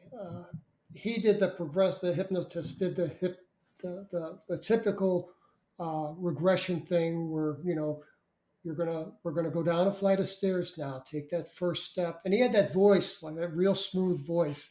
Yeah. Take that first step, feeling calm, feeling relaxed and calm. Take the second step, now twice as relaxed, and he takes you through this progressive relaxation thing. And I tried to do the opposite. I tried to covertly tense my muscles, uh, rather than focus on his questions. I tried to uh, give him no more than half of my conscious mind. And in the other half, I was playing, Beatle music, lyrics to Rolling Stones. I Yeah. was doing multiplication tables. I was doing everything that I could think of in my mind, to keep from giving him my mind. But the drug, I had no control over whatsoever. I take it you gave them all the information at that point because of the drug. Anything they asked you, you would have spilled the beans as such. They did, and I have more memories of what happened to me today because of that. I say that I had these snippets. Well, this brought back more detail, more vivid color. I could see these things in my mind's eye, in my head, Mm-hmm. and actually reliving it, like the memory that it was. I could see things in much better detail. Why were they asking you these questions? To what end? Was it just to find out exactly what happened? They clearly had an idea that something otherworldly had happened to you. Why? What was their end game? I had a reputation as an amateur photographer, and I had a little dark room set up in my house. And if you know anybody who has the hobby of photography, you know how irritating they can be because they always have a camera and they're always taking pictures of stuff. And I was that guy. So I had a reputation of being a photographer. The whole purpose of this exercise, I think they knew exactly what I saw. I don't think for a minute that they were surprised by that at all. I think that was just routine. The purpose of this exercise was to determine, did I have a 36 exposure roll of film of this thing? I wish I had. God, I wish I had. But and again, speaks to the power of these things, their control over us. As much as I love photography, through the entire process, the thought of picking up a camera and taking a photograph never crossed my mind. I actually left my camera at home, but Toby brought his. Toby brought his camera, and it was in a backpack, not a foot away from where he was lying. He could have picked that up anytime and taken pictures of this thing. Neither one of us thought of it. And I've heard that from other people say, I had my phone in my pocket. I could have taken a picture of this, and it never crossed my mind. Yeah. So that I think was the object of the exercise, to make sure I didn't have film. So there was no proof, no evidence left over afterwards. That it was very much an experience that you had with your friend. And I'll just give my friend I mentioned, Gareth Scorer. He's a photographer. So if anyone's looking for a photographer in the UK, he is that guy that's always got the camera on him. So maybe one day he'll have that experience or sighting and have that very, very good expensive camera with a nice lens to take a Yes. picture of it. How did this then have an impact on your life? We're at that point 8 weeks out from the incident. You mentioned Toby's been shipped away to Japan. Your relationship with him sort of ended after that experience, didn't it? It changed things for you. And It did. then how did this impact you through the decades? Um, Real quick, let me go through the last time I saw Toby, and that was we had a no contact order, but we both lived in NCO housing on the base. And I really didn't want to talk to the guy, but I felt like I owed him goodbye, best wishes, nice working with you, shake his hand. I felt like I owed him that for some reason. Mm-hmm. And I also, in the back of my mind, thought, if I could just see Toby again, have a couple words with him, maybe I could put this to bed in my mind. Maybe I could come away from this feeling better. Maybe it would help me heal. Because I came away from this fractured on many levels, and so did my friend. So I stopped by his house. I went up to his door, same door I'd been through 100 times, knocked on it, like I always did, opened the door and said, "Hey guys, it's me." I saw his wife first. They were packing, and she was rude. She said, "You're not supposed to be here." And I said, "I know, I'm just here. I just want to say goodbye to you guys, wish you well." Toby must have heard me because he came walking around a corner from the bedroom to a long hallway that led to the vestibule of their house.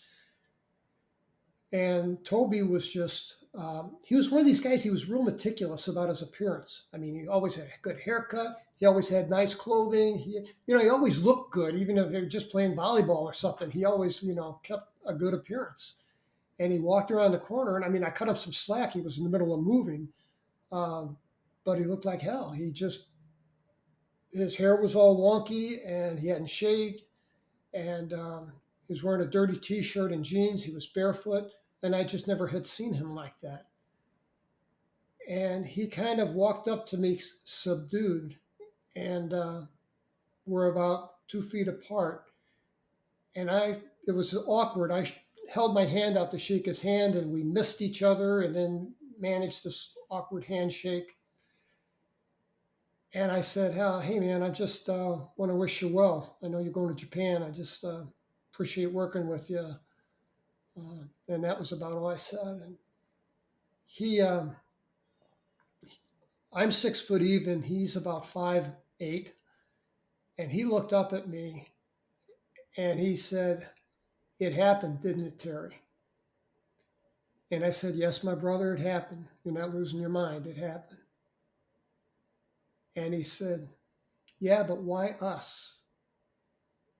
And I said, "Man, I don't have a expletive.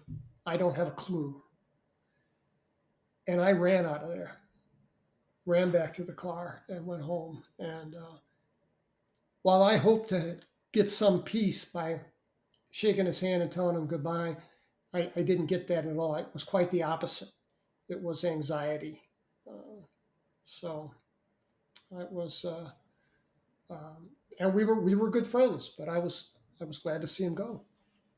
And I don't know how to process that. I have trouble with that today, but that was my feeling. That were the emotions that I experienced.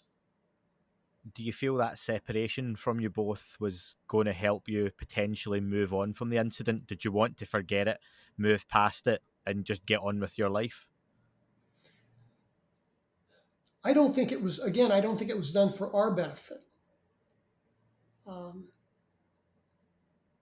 I don't think that they wanted us together to bolster each other's story and have that conversation. Did you see what I saw? Yeah, well, let's draw it. Let's compare drawings. Let's see. I don't think they wanted that to happen. And, I have a theory. These things either work arm in arm with our armed forces, which I think is highly likely, work together towards some shared goal. Or maybe these things just come and go, and our government can't do anything about it. And they take people and they take cattle and do as they will. And that's just the way it is. One of those two, I think, is the truth, but I don't know which one. As we start to get towards more modern day, you wait until 2018 to write the book. I did. What happened at that point that for you it was time to put down the story? Oh, in 2012, I retired early. I retired in 2012 and moved to Dallas. We got kids, grandkids here, and got up one morning. I couldn't bear weight on my right knee, and I went to the VA hospital. I get all my medical care for the Veterans Administration, and they X-rayed my knee. And when they did, they found a foreign object in my knee. There's an object, a square object about the size of a fingernail with two wires attached. That's above my right knee. And then below my right knee, in my calf muscle, was a collection of bones in a floret pattern, symmetrical. And the radiologist had no idea what those were. And he said, you had to be in some kind of accident, to get this foreign object above your knee. I don't know how that got into your body. There has to be a scar.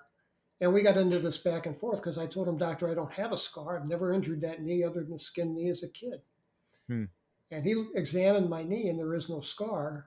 And he looked confounded. He looked stunned.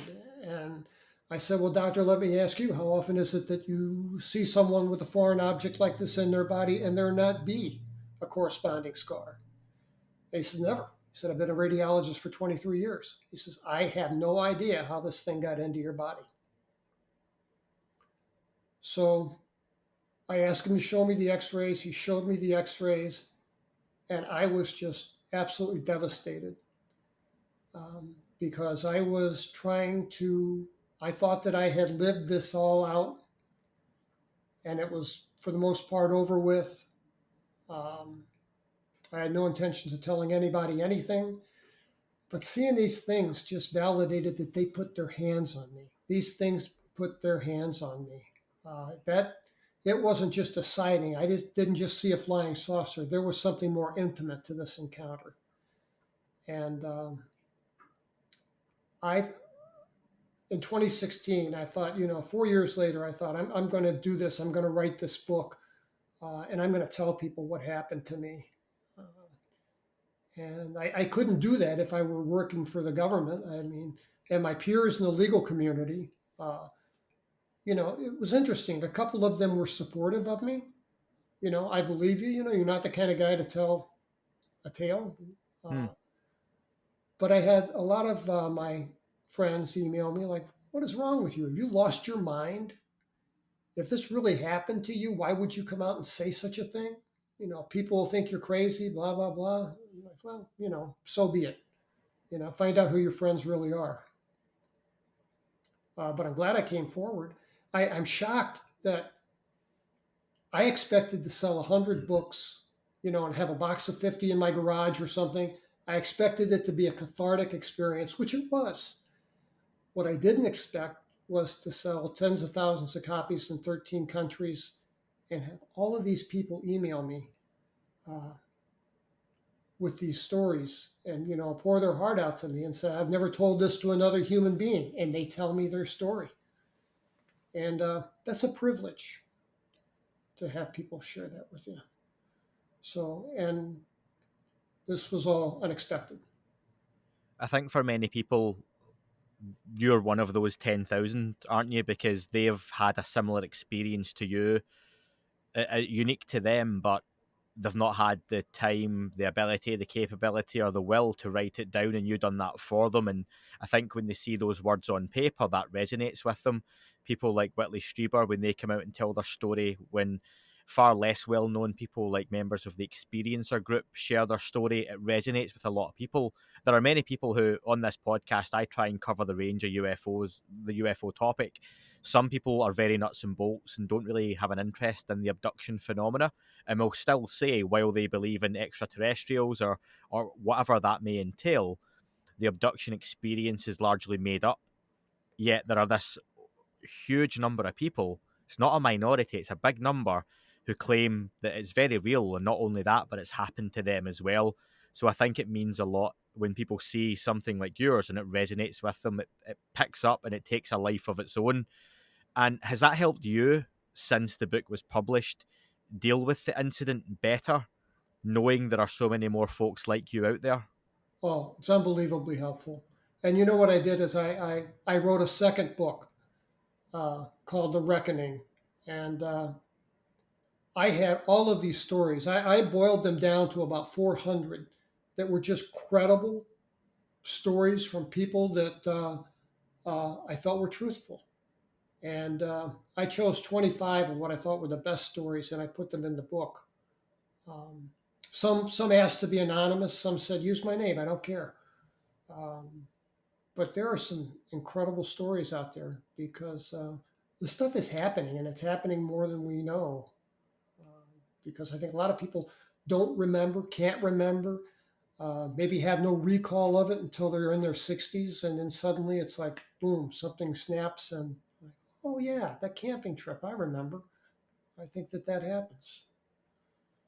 So One of the people you were connected with in the last few years was Tom DeLonge. Am I correct on that one? yes, Tom DeLonge, Lou Elizondo, Jim Semivan, um, the whole crew from To the Stars Academy. My book had been published for 60 days, and I got a call from Tom DeLonge. And I'm embarrassed to say I didn't know who he was. And I answered the phone, and he said, "Hi, Terry, it's Tom DeLonge." And I'm like, I saw it, my phone had said L.A., and I got friends in L.A., and I'm like, "Well, how you doing, Tom?" And he said, "Yeah, I got some people here with me, and Lou Elizondo, and we'd like to talk to you about your book." Um, and they were very kind to me. And Lou Elizondo came and spent 2 days in Texas at my house talking about this. And there was another member of their team that asked me not to use his name, so I won't, uh, who came and reviewed some medical things with me. So Tom DeLonge and his crew, uh, especially Lou Elizondo in particular, um, were very kind, and I think we'll be hearing from them soon. Well, To the Stars Academy went their separate ways, in the sense, obviously, that Lou has left, Chris Mellon left, and Jim Semivan has still stayed on board with Tom DeLonge. Hopefully, they continue to make some progress in the UFO field. I know Tom and Jim are now focusing largely on the entertainment side of the company, but Yeah, with a view to still get the UFO message out there through books, through movies, through TV series, and that's still on the horizon. So that's good to know, though, that they did help. And obviously, Lou has his own book coming out, hopefully, late in 2023 is still the publishing aspirational date, I believe. I think I can say that. Not that it's a secret, but I think that's just what they're working towards. And that's one that should be interesting as well. And we know Lou has spoken to people like yourself, to the Bledsoes, the relationship with Tom DeLonge, Chris Mellon, and his work. So that's one to look forward to. Listen, Terry, you've been great with your time, and I've got a few listener questions I want to get to. I'd love to ask you one more question from myself before we get to those listener questions. What do you say to anyone listening to this now who, like you, has had an incredible experience that they can't quantify? They don't know who to talk to about it. What would you recommend they do? that they find someone to talk to. I know that that's a vague answer. In the United States, I know that there is a group called MUFON, Mutual UFO Network. Um, it had some controversy, um, but you can usually find good people at one of those meetings. I spoke at the MUFON meeting in Dallas, and that's where I met my friend who's the psychiatrist. And I asked him, I said, "What's a psychiatrist doing at this MUFON meeting?" And he says, "Well, when I was in medical school, they taught me that people that see UFOs are delusional." And he says, "But I've been practicing medicine for 30 years." And he said, "I found that in my psychiatric practice that I had a lot of people come to me they may have depression, they may have some type of mental issue that needs addressing, but they're not delusional. They're not people that are going to have hallucinations. They are as sane as you or I." And he says, "It just, now I believe there has to be something to this stuff. So, talk to somebody, email me, read some books, email people, get out there and talk to people, and know that you, for God's sake, you're not alone. Don't fret that you're. Yeah, some people might say, "Oh, I think you're crazy," but so what? So what? No, that's good advice. Listen, let's get to a few questions then, Terry. But like I say, you've been wonderful with your time, and people will never know this, but we had some tech issues at the start, so we were on with each other for almost 30 minutes before we hit record, so I do appreciate it. Listen, first question from long-time listener Dave Smethurst. Does Terry think what he saw in the craft in terms of body parts and such, you mentioned obviously the animal you saw, were they real or potentially generated illusions for you? And what do you think that others are potentially doing with these if they are real? That's an interesting question. I went back and forth with that for a long time, thinking, did this really happen to me? Or was this a delusion that was planted in my mind, maybe by the Air Force? Um, I had the feeling that this camping trip was somehow orchestrated. I got nothing to point to that to verify that as fact, but um, I've often wondered, could what I have seen have been all a delusion, all um, implanted in my mind? Um, so I guess that's possible. I keep referring to the level of influence that these things have over us. I think they can make us see whatever they wanted to make us see. A follow-up from Dave, same listener.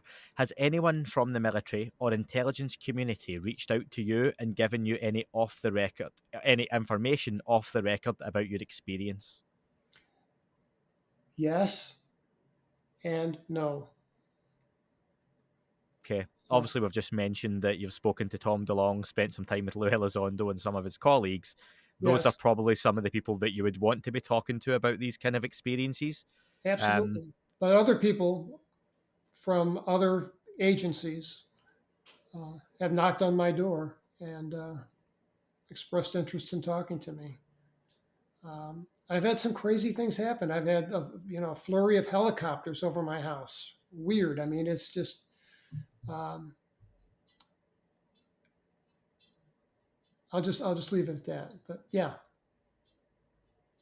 Question from Ryan Terry. Ryan asks, when you were in the hospital and the officer came in to talk to you about the event, how do you think he had found you and how did he know about your particular experience?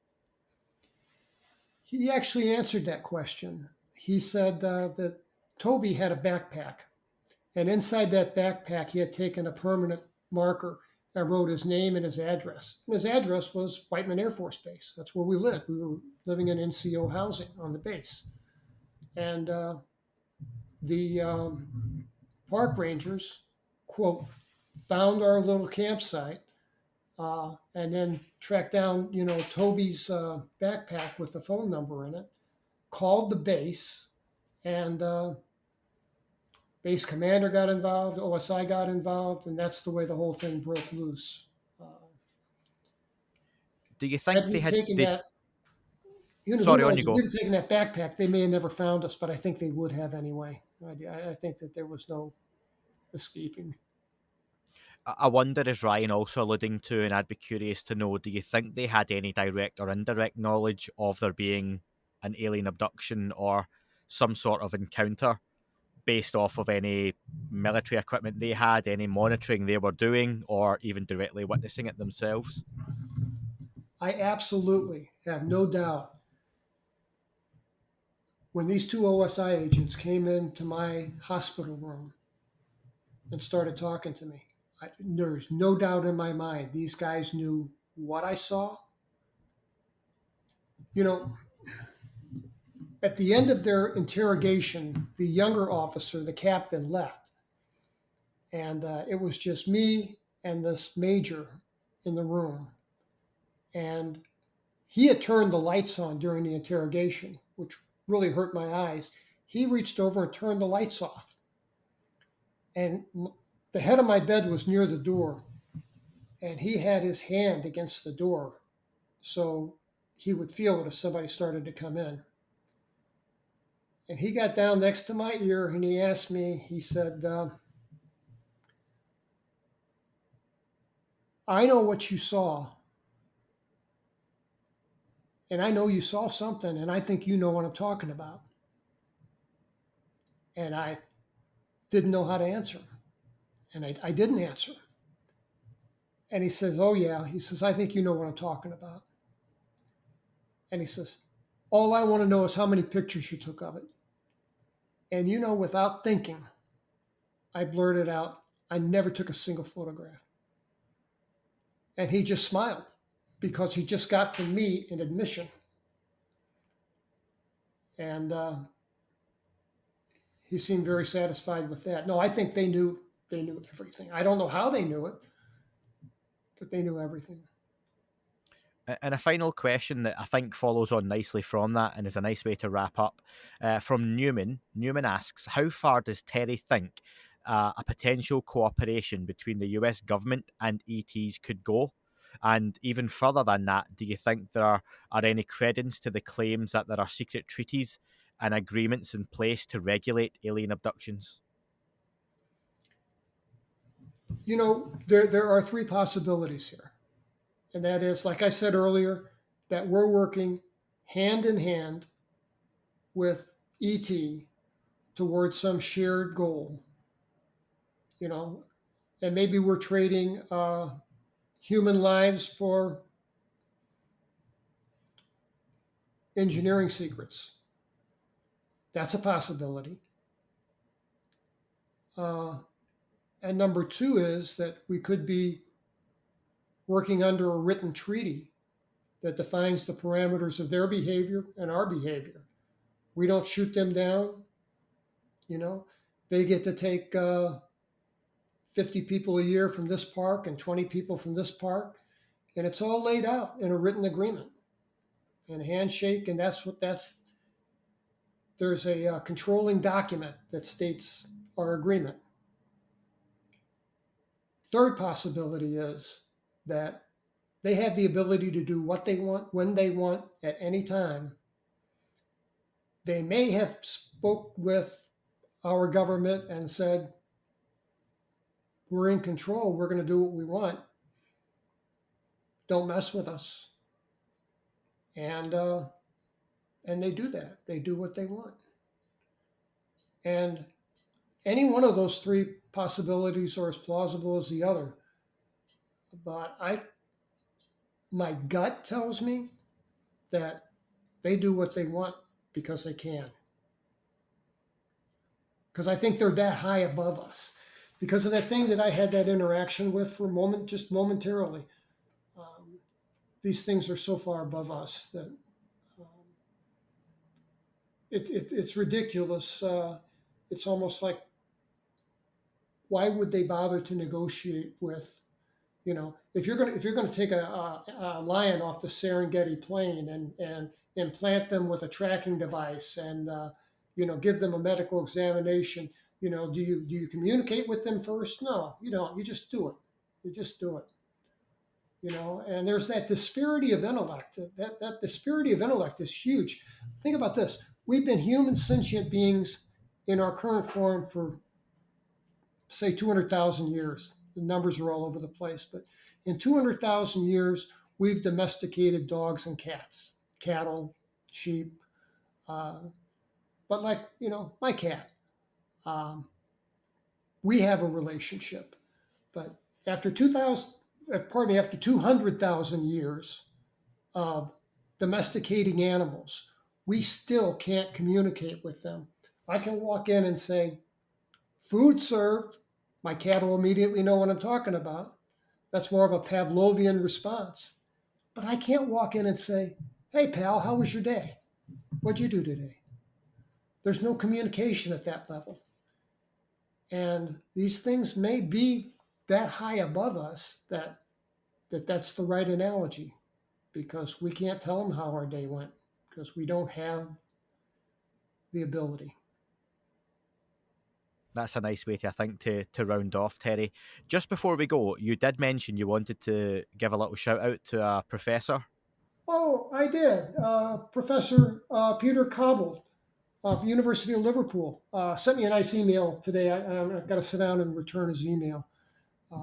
So I have quite a few friends over there on that side of the world, and my best wishes to everyone. And thank you for being a great host. I appreciate it. No, hopefully I've done what I can to let you tell your story, not interrupt too much, but there were so many questions that I wanted to get to and try and get to them at the right times as well. I'd love to have you back on to discuss, obviously, the follow-up, where you're more generally talking about other folks' abductions. I think there'd be a great conversation there and room for some speculation and some sharing some stories as well. That would be great. How do you want people to best find your work, Terry? Is it through the website, or would it be Amazon or others? Just email me. There's some photographs that are interesting on the website, terrylovelace.com. If you want to talk to me or tell me your story or ask me a question, it's just terrylovelace@yahoo.com. Drop me a line. And you can also get the book in audio form as well. That's a popular question I get these days whenever I've got a guest on talking about a printed work. There are some folks who just with modern technology like the audio format. The book is obviously available in that format too. So make sure you grab yourself a copy if you haven't already. And Terry, I look forward to speaking to you again in the future. Thanks for joining me. We will. Thank you, Andy. Best wishes to your audience. That is all for this week's show. Thank you very much for listening. Please remember to leave the podcast a review on your chosen platform. You can like, retweet and subscribe. That would all be very much appreciated. The shows are being uploaded onto YouTube as we speak more and more. You can sign up at patreon.com/That UFO podcast to access the shows ad-free as well. Please get in touch on Twitter, Facebook, Instagram, That UFO podcast. Of course, on Twitter, it's at UFO UAPAM. And again, folks, as always, keep looking up. You never know what you might see. It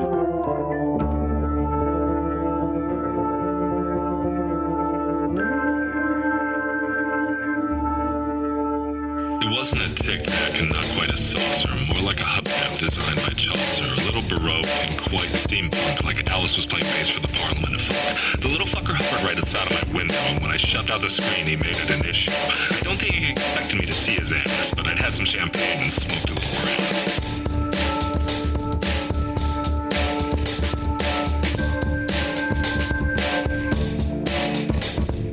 Meditative game of state full on meta. You can't imagine how it could have been any better. I got to the top of the stairs and there he was. Like, you awake? I was about to abduct you, cuz.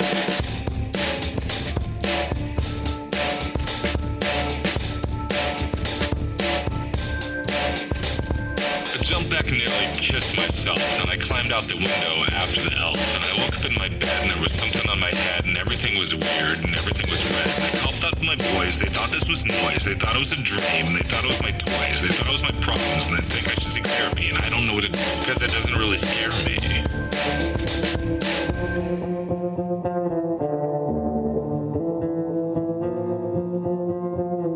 If you really want to know who I think I be, I think it's you and me and us and we and him and her and that and she and that thing over there and what's that, Jake?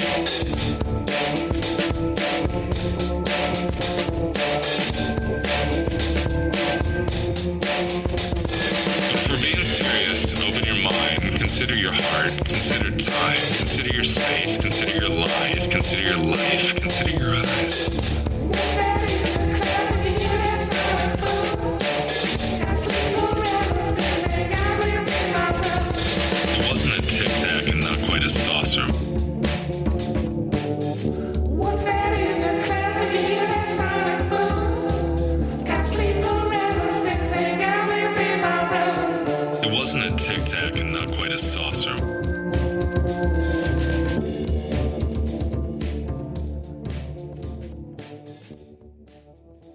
you.